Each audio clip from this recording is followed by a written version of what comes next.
Europe's unity on Ukraine is cracking. French President Emmanuel Macron and UK Prime Minister Keir Starmer are forging a bold new path, a coalition of the willing, to put European boots on the ground in Ukraine. This follows a high-stakes Paris summit with nearly 30 world leaders, plus NATO and EU chiefs, all scrambling for a strategy in a war now dragging into its fourth year. But not everyone is on board. Greece's Prime Minister calls the move divisive, and the US, under Trump, remains a wild card, pushing for ceasefire talks instead. Macron insists this isn't an act of war. He's carefully framing the plan. These aren't frontline troops or peacekeepers, but reassurance forces for a post-war Ukraine. These reassurance forces, that was the subject of the Franco-British proposal several weeks ago, are not intended to be peacekeeping forces. I replied yesterday to one of your colleagues to clarify this point. They are not intended to be forces on the line of contact. They are not intended to be forces that replace the Ukrainian military, but they would be forces from some of the member states present here, because there is no unanimity on this point. Some states do not have the capacity to do so. Others, the political context to do so, or the agreement for it.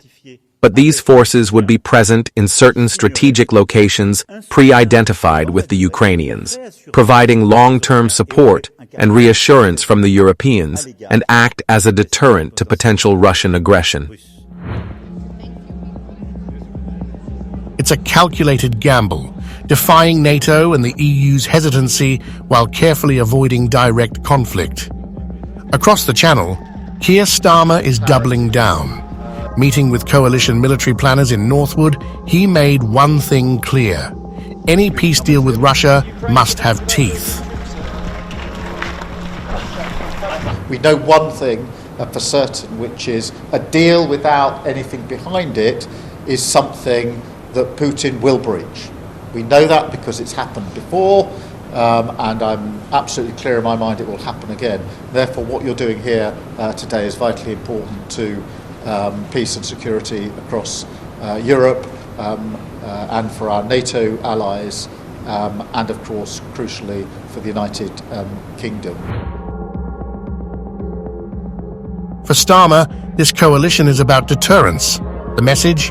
Back Ukraine or risk Putin rewriting Europe's borders once again.